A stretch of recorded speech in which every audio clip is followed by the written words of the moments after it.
what's really great is that I get to talk about all my research and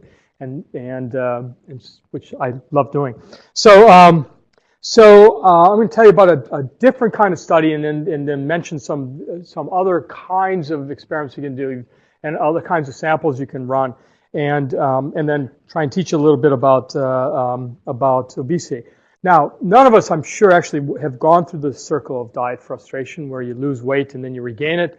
I'm sure it's foreign to most of us, but it actually turns out that it's easier to quit smoking and heroin the same day than it is to keep 10 pounds of weight off for 2 years, and so statistically at least. So you get motivated, you start your diet, you get some initial weight loss, you're really excited, you're looking good, you buy new club clothes, and then biology takes over, and then you stop your diet, and then you're remorseful, and you got to buy new clothes or take the old ones out of the closet, and then you're trying to regain motivation to do it again. But the time to go around the circle actually takes longer and longer every time you do it. And so one of the things that we've been trying to do is actually understand this whole biology. And one of my collaborators, Paul here, is actually doing some really cool stuff looking at brain imaging. And I think there's a lot of interrelationship between what we do and what he does. And I'll talk about that near the end. But if you look at the different kinds of weight loss paradigms, the one that works for the most weight loss is a very low calorie diet. And this is actually, I'm going to talk to you about that because we've been using a very low calorie diet. Although we're really excited because in our clinic, we actually have maintained weight loss for 2 years in some of the diets. I'm going to tell you why we think we might be a little bit more successful than what is here. One of the things that I always like to point out here is exercise alone. This is on average, maybe a 3-pound weight loss when you exercise. In fact, in most studies, women who exercise exclusively to lose weight actually gain weight. And because exercise is one of the best appetite stimulants out there. So it's all diet. And one of the reasons that it's hard is because there's a lot of redundant things that are there. I'll show you a slide at the end, but it really is that we love to eat, and there's a hedonistic part of it, which is I think what Paul is really getting at, and probably one of the reasons that we really are worse off now in our society today is because of the hedonistic quality of the food more than the need for food.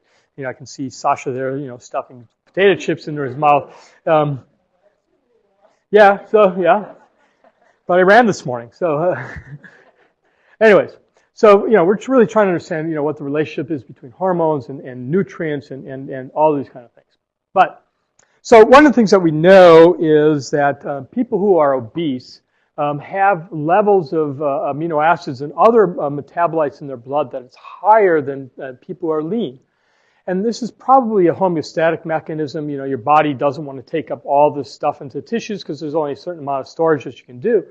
Some of my favorite things, and I'm going to talk more about this, is branched chain amino acids. These which are actually some of the more common amino acids floating around in your blood that are essential, are higher in obese people than lean people, and sometimes they're up to 30 to 40% higher in some individuals. And these other amino acids are higher. Glycine is actually the outlier. Glycine is actually lower in obese individuals, and it's probably because it participates in one carbon metabolism and gets consumed. Because of the excess nutrients there, you need a lot more glycine to do metabolism. So one of the hypotheses that we've been doing is that the brain actually requires a certain amount of nutrients, with or without hormones, to feel sated. And so perhaps there's either intrinsically, people who are prone to get obese want more nutrients in their brain, along with other hormones and things like that, or perhaps through eating these high caloric density foods that we all eat, there's a resetting of our sort of homeostatic mechanism that are there. And we believe that amino acids and or lipids may provide part of the signal, and actually our hypothesis is actually you need something that's an essential amino acid or an essential lipid or derivatives of one of those to really do the signaling. Because if something you can make in your brain or in your body, it doesn't make sense that you would actually use that as a signaling mechanism to know how much nutrients is in your body. And so these are the things that we sort of, and the thought is that people eat until nutrient levels in their brain is adequate. And overweight, obese people need to eat more to get the okay level in the brain, so they're happy. You see that? Yeah, I love Photoshop. So you get more amino acids and fat in your brain, and you're happy because they have higher nutrient levels in the blood. And then, the weight loss decreases brain levels of nutrients and perhaps other hormones. And we know that some of the hormones, leptin and things like that, go down. And then this increases the craving for nutrients. Okay. So one of the things that we've been trying to do, and we have a grant that actually is going to extend this a little bit, is we've been actually looking at foods. And one of the things that we've been doing is using very low calorie diets from a company called HMR. It's sort of like OptiFast, and we actually ground this stuff up, and we actually did an analysis of what kind of nutrients are in there. The composition is stated as total fat is 10 grams, saturated fat about 5 grams, for 800 calorie a day diet. So we take obese people, take them from about 3,200 to 3,500 calories a day, go down 800 calories a day. And we induce a lot of rapid weight loss. It's actually a very, very effective therapy, especially with diabetics. Their blood glucoses drop, and the weight drops actually pretty quick. There's about 100 grams of carbohydrate. This will keep you out of ketosis. Nobody likes to be ketotic and smelly breath and things like that. And the rest of it is actually protein. And so there's 80 grams of protein that are in there. And when we do the mass spec on it, what you can see is that there's hydroxyproline. This is a whey hydrolysate. So this is a protein from cow's milk. It's a protein extract. And you can see in about 25% of the amino acids are branched chain amino acids if you add them up. And what we find is that there's a consistent perception of hunger and a consistent reduction in the perception of hunger and disinhibited eating, sort of temptation eating. Exactly what we all did when we walked out there. You saw the potato chips and stuff like that, and that's called disinhibited eating, when you just can't resist picking up a cookie because it's there. And I see people nodding their heads like, yeah. And I have the worst case of it, man. I have never turned down anything in my life. But this goes away. It's really interesting. When you put people on this diet, it goes away, even though they've cut their caloric intake by about either between 50 and 75%. These people get less hungry. And this is some data that Heidi put together. We put people on for 8 to 12 weeks, and so it's a little bit messier in here. But 8 to 12 weeks, we put people on this very low calorie diet, and then we actually transfer them to a maintenance diet, and we encourage people to continue partial meal replacements on this with this diet. And so we wanted to understand if that has anything to do with it. But what you can see here's the initial, and then people tend to drop down their hunger scale, both men and women. They come down, and then we have a consistent sort of a rebound. When people go back on, quote, regular foods, they get hungry again, which we thought is pretty interesting. So and so this is the weight loss we're getting. It's on average about almost 50 pounds of weight loss, or about 20, I think it's 20.5%. It's a little bit less now, I think. About 20% of body weight loss in 12 to 16 weeks. So it's pretty cool.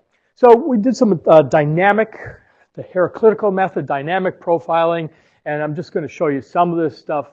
So this is just a group of 8 patients. This is representative patients. Before and after weight loss, normal or on a normal or high protein diet. And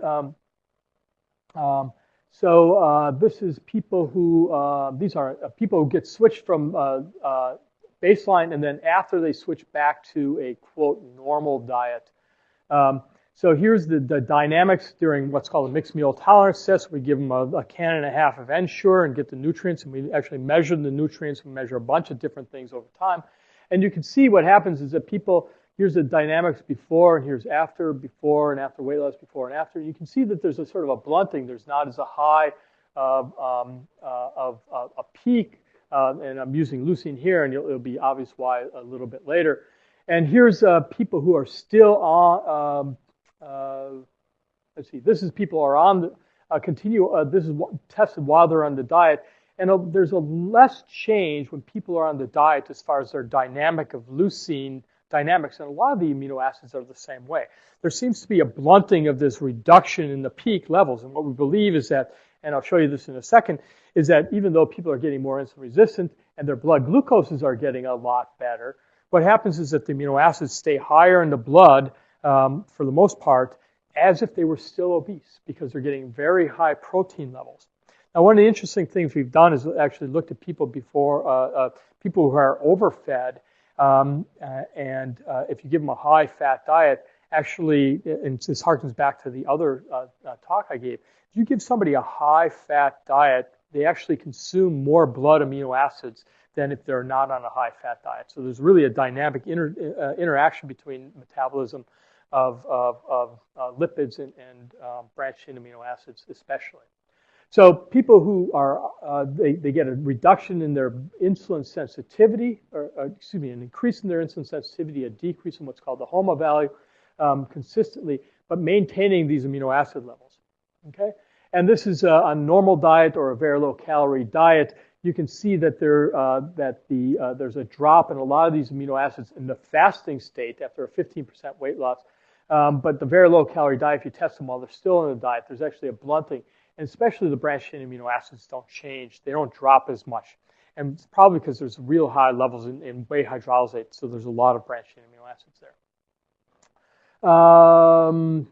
So this is the whole kinetic curve. This is what I showed you before. Here, baseline 1 month on the diet. This is not all the way through the weight loss, but 1 month on the diet. Glycine levels increase. And I remember I showed you before, glycine levels are usually lower in people who are obese, and these actually increase probably due to the decrease in caloric intake and the decrease for one carbon metabolism. Leucine, the dynamics stay about the same. There seems to be a prolonged elevation of the levels. And another very abundant amino acid in the diet, but also in the blood, alpha-aminobutyric acid, seems to do the same thing as glycine. It actually increases, and this is also involved in one carbon metabolism. So again, so here's our hypothesis. You know, we want to eat until the nutrient levels in the brain. So in some of the nutrients on the diet, when people are less heavy, seem to be better. And so, you know, is this whole thing weight loss is there?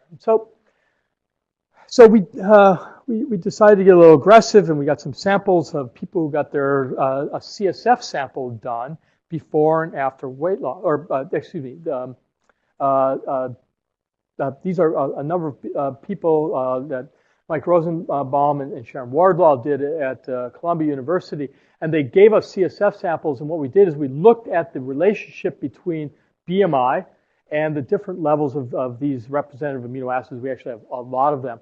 And there really is no statistical difference between lean individuals with BMI of 20, which is pretty thin. Remember, obesity is up to, normal weight is up to 25, obese is 30, and some of these people are actually pretty heavy people. There may be a little bit decrease in tyrosine, but again, this point out here is actually driving a lot of this line there. So there really seems to be no good relationship between at baseline BMI and the levels of amino acids. And we've actually measured lipids as well. Lipids are very low in the CSF. There's some lipids that are actually, some strange lipids that are high, and we don't see too much changes there.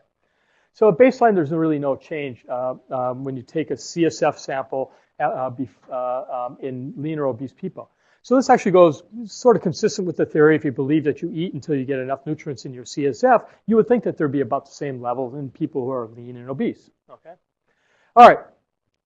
So then we found out, we published a paper that just came out in JCNM with Sharon, looking at the levels of nutrients in people during meals to see what the dynamics are of nutrients in the CSF, and specifically we'll talk about amino acids here, and then the levels of neurohormones that are responsive to fast feeding cycle, specifically leptin in this case, and we'll also talk about POMC, which is an anoretic hormone. So the thought is that when you eat,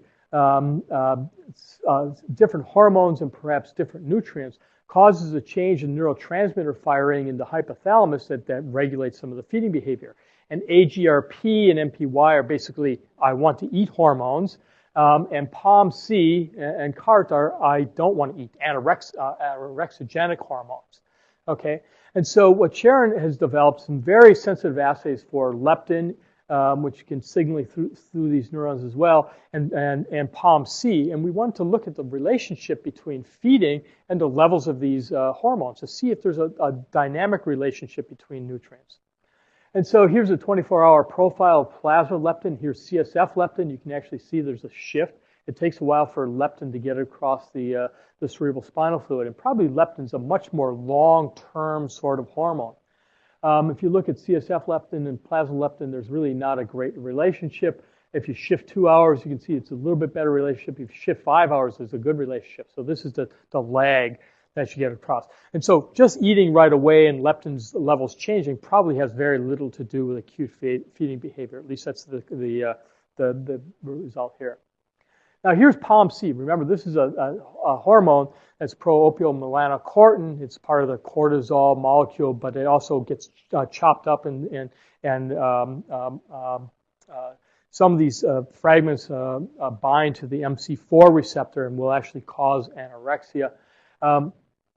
And here's just a pattern of POMC in the CSF in 2 different subjects. And here's the mean N of 8, 24-hour mean CSF POMC levels, and you can actually see some bouncing around here. One of the things that Sharon had described earlier is that overnight you actually have higher levels of POMC that seem to be independent of feeding behavior. I'll show you a little bit of the feeding behavior in a second. And the thought is that you don't want to be waking up in the middle of the night hungry, and so you would actually have a natural circadian rise in POMC just so you can get some sleep instead of waking up all the time.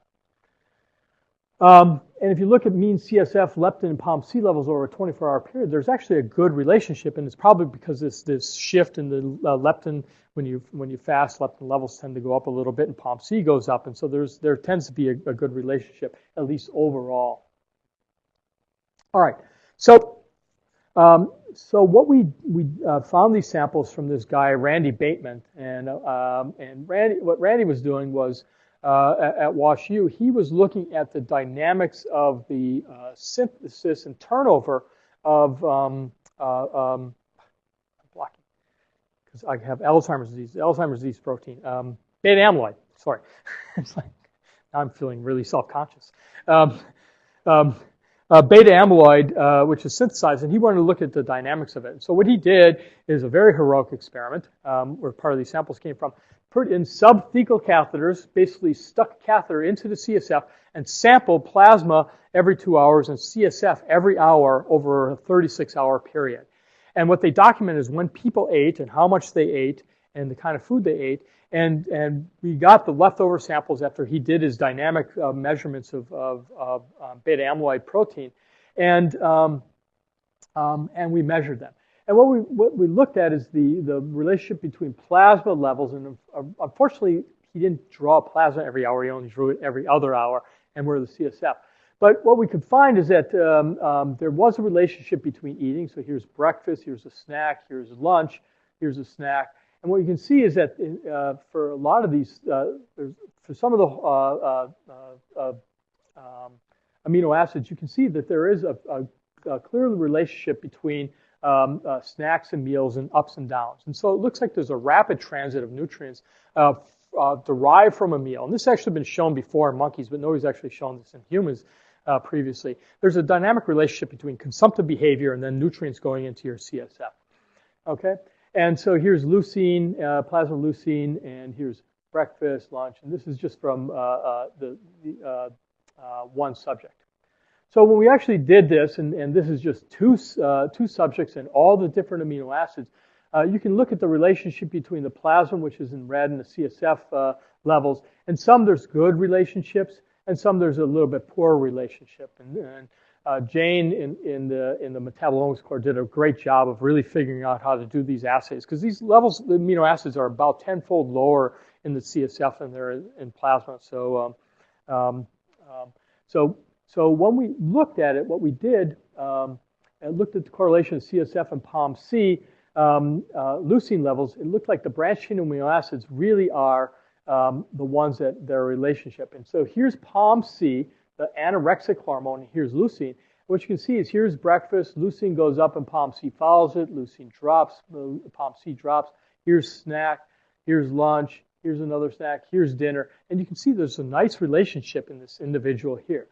And we're really excited about this. And when you actually look, you can see that there's highly statistically significant relationships between specific amino acids that get into the CSF and the release.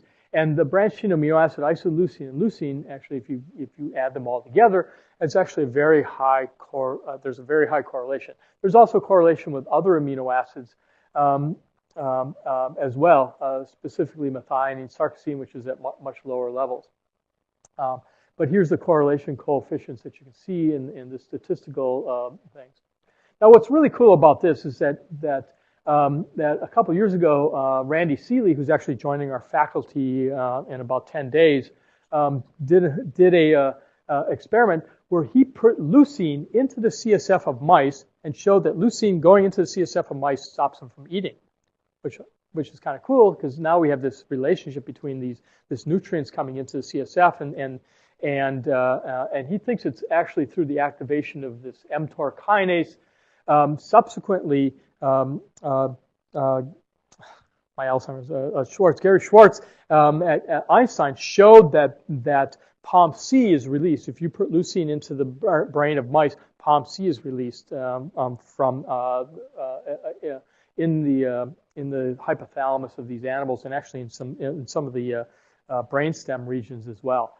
So it's kind of cool that there's this relationship. All right. So then, well, if you believe that this is important and people lose weight, what happens when they lose weight to their CSF nutrient levels? And so what you can see is that in this experiment, we only have 5 people, and we actually have some more samples that just got shipped to us because we want to confirm this. People with BMIs of 26 through 57. And when we looked at the relationship of their BMI and the change after a 10% weight loss. And so what these people did is they were brought into the clinic, and even this sort of relatively thin individual, they put them through a weight loss program over approximately a 6-week period. And then they went on a defined diet, a specific diet, such that we won't change dietary intake, an isocaloric diet for 72 hours. And then what they did is they took fasting samples of plasma and of CSF. And remember I showed you before that if you lose weight, a lot of the amino acid levels drop in your blood. And we wanted to see, can the CSF protect its amino acid levels? So if you're obese and you're thin, there was really no relationship between your BMI and your CSF amino acid levels. Now the question is when you drop your CSF amino acid levels, what happens, or if you drop your plasma amino acid levels, what happens to your CSF levels? And do obese people have a difference in how they change? And so what we did was plotted the change in the CSF concentration versus the change in the plasma concentration to see if there was any difference. And what we found is that the delta, the drop in the CSF over the drop in the plasma, was actually much greater in obese people than they were in lean people, at least in this small sample size. Okay? So this actually gives us an idea that perhaps obese people have a difficulty in defending their CSF levels of certain nutrients, and perhaps this is one of the things that's driving the weight regain, that you want to get your blood levels of all these things up a little bit higher. Okay? So this goes back to this whole thing, and perhaps that the weight loss is decreasing the CSF levels. Now let me review. If you keep people on this high protein diet, even though they're losing weight, their levels of their amino acids are staying high in their blood, and they don't feel as hungry. And so perhaps this is one of the reasons that this diet was working, perhaps suppressing things. So what we want to do with one of the new graduate students in the lab is what we want to do is do the same experiment, is get people before and after weight loss or before and after bariatric surgery, and I'm going to come back to that latter in a second, and see if indeed we can actually see the changes in the CSF levels when people are on this diet or not on this diet, to see if we can actually maintain CSF levels, which will give us a way that perhaps we could actually do a nutraceutical approach for when people lose weight, give them high specific amino acids in their diet to see if we can keep the blood levels up to suppress appetite and perhaps prevent some weight regain. Okay. Now, one more thing I wanted to show you is that this is the dynamics of leucine levels in people, and it represents people, and actually this lean person actually is me. Well, sort of lean.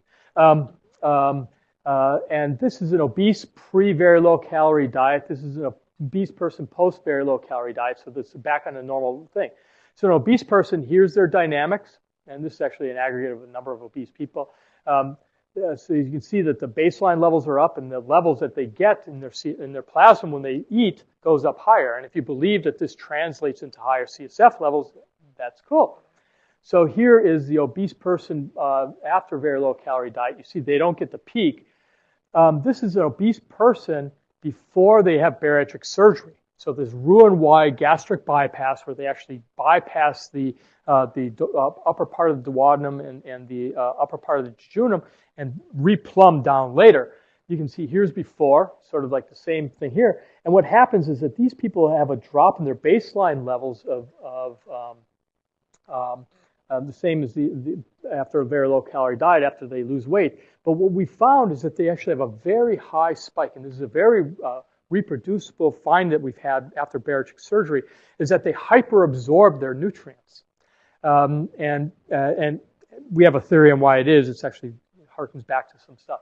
And so we're wondering if this really robust, rapid absorption of certain nutrients is actually responsible for some of the findings that people have about the maintenance of weight loss.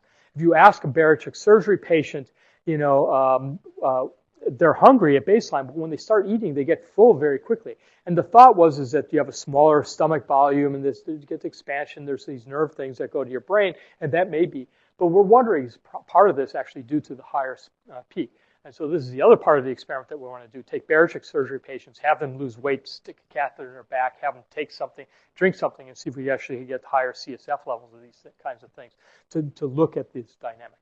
So anyways, so what I'm getting at is that you can actually do crazy things with metabolomics too, and you don't need much of a sample, and that's one of the great things about having a mass spec and some really talented people who can run this kind of stuff, is you can take very small samples of very different parts of the body. We've done mass spec on liver biopsy samples, on muscle biopsy samples, and stuff like that. So you really think outside the box a little bit about how you want to actually do this kind of stuff. And so, summary, I think I said this all, and I'm just going to end here. This is one of my favorite slides. So I was reading Dante's Inferno. Really, I was reading it on an airplane, and I came across this passage. And Dante and Virgil, the poet, was leading Dante through the circles of hell. And I want to point out the circles of hell. So here's the vestibule is the indecisive. So as you go deeper in hell until you get down to Judas, who's buried upside down in the ice in the pit of hell. Circle 1 is limbo, the unbaptized. But the less bad circles of hell are lust and gluttony. I think it's actually really instructive to think about what this really means. It's, you need to do two things to survive as a species, right? And Dante realized this because you can't be that bad off, because lust and gluttony are the two things. You can't have successful sex unless you have enough nutrients in your body. And all these redundant mechanisms to actually get you to eat are really only there to get you to reproduce, okay? And so, but I always like this passage, Master, after the great judgment, which I think is NIH grant review, will their torments be greater or less, or they stay as harsh as they are now? And Virgil says, return to your science, which in its measure of a thing's perfection is both more pain and pleasure and pain. And I think that's what research is. It's pleasurable, but really it's bad when they reject your paper. And all of these cursed people never come to true perfection. They'll be nearer to it than they are now. And so really, hopefully with the science, we can actually make people a whole lot better. And so I'll end there, and just all the people that did all the work. Okay? So I'm glad to answer any questions about the technology. One of the things I wanted to say is that we have a grant in with a very interesting researcher from Pennsylvania, where we're looking at different African populations who are hunter-gatherers or pastoralists and things like that. And we're getting food packets packed from Africa that are going to be sent to us, and we're going to grind them up and try and look at the different nutrients in the food, and then relate it to the metabolome that we see in the blood. And we're really excited about this. We did an untargeted metabolomic profiling for Sarah Tishkoff is her name, and we found this one peak that was really only in one population. And when we went back and we could identify it, when to Sarah, it's like, it only is found in this plant. And she goes, oh, yeah, I know about this. They use the stalk of this plant to brush their teeth every day. And it's only in the population. So we really believe that we can actually see these metabolites that may be specific. The reason we want to look at it, there's a much different cardiovascular obesity risk in different populations that are scattered around because of the genetic diversity that exists. We want to see if we can actually use this metabolomics approach along with the GWAS that she has to see if we can actually understand some of this stuff. So it's kind of exciting to do the food now and start doing the mass spec in the food and see if we can relate it to what we find in the blood. So that's the other thing that we're doing with this kind of technique. So you can do food too, although I'm going to tell you, we're not plant chemists around here. And so we can do some very crude stuff if you'd like to think about doing that. Food biopsies. Anyways, any questions?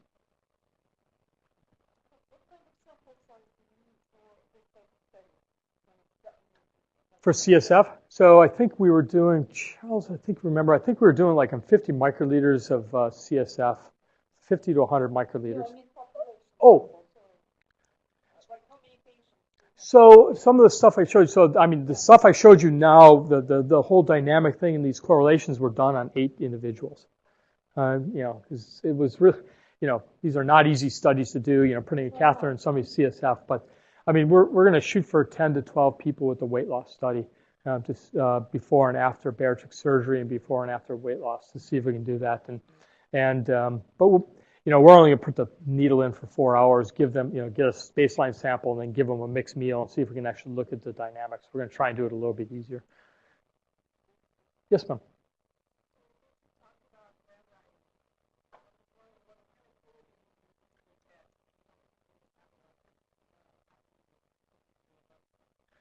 Well, nobody ever criticizes my grants.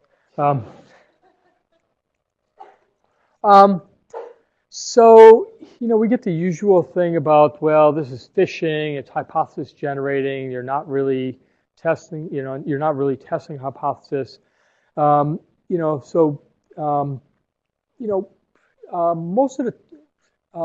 the time people have been, the grants have been relatively well received because, it's sort of a novel technique and people haven't been doing this kind of stuff a lot. But we had one grant that we were going to try and do prediction of diabetes risk in some women population. The first time around, it got a 14th percentile, and we were really happy, and we resubmitted it, and it got a 45th percentile. And the criticism is that, well, this kind of stuff has been done, and your population is not well defined, and a bunch of stuff like that. And so it's really based on the experiments, not the metabolomics per se, but what you're doing with it. But we've been very successful in a couple other grants that we've submitted, to look at this kind of stuff. So, I don't know, Sub, you get your grants trashed all the time. No, I'm just kidding.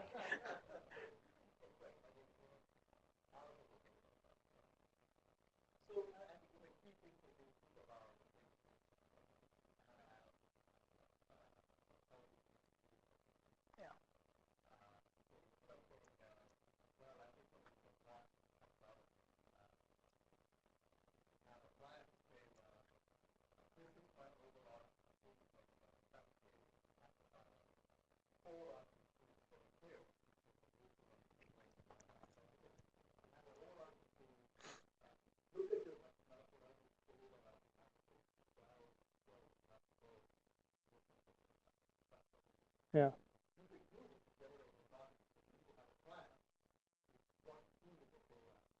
Right. So it's follow up, doing as Sub said, targeted, if you're doing untargeted metabolomics, to have a plan for follow up on specific metabolites. One of the things that we try and emphasize is to derive biological information is when we do these untargeted approaches, is using ALA's programs and other programs to find metabolic pathways, which will provide novel insights into pathophysiology of certain diseases. I'm quoting my own grant. But these are the kinds of ways that you try and sell, is that we're not just going to look for a biomarker, which is a lot of what a lot of people have done, is just looking for biomarkers. It's sort of the stuff that Sub has showed you earlier. It's a great biomarker. Now, how do you turn that into understanding of metabolic pathways? with Sub and a number of other investigators, we have a grant to look at diabetic nephropathy, but looking specifically at how metabolites or glucose is being changed in humans and animal models, and how the specific metabolism is being changed, and we can probe different compartments. Sort of like I showed you with the carnitines, which are reflective of glucose metabolism or branched-chain amino acid metabolisms, and different TCA cycle metabolites and things like that. You can actually see these kinds of things in the blood, and when you challenge the system, you can see these dynamic changes. And I think those grants go over better than just saying I'm going to measure, baseline levels of 1,000 different metabolites in a bunch of people, and we're going to see what happens. So, and that basically was the critique of the grant that got trashed the second time. It's like, well, you're just doing fasting samples. You're really going to learn that much new than what you had before. So, I think, yeah, dynamic, hierarchical. Any other questions? Okay, what's next?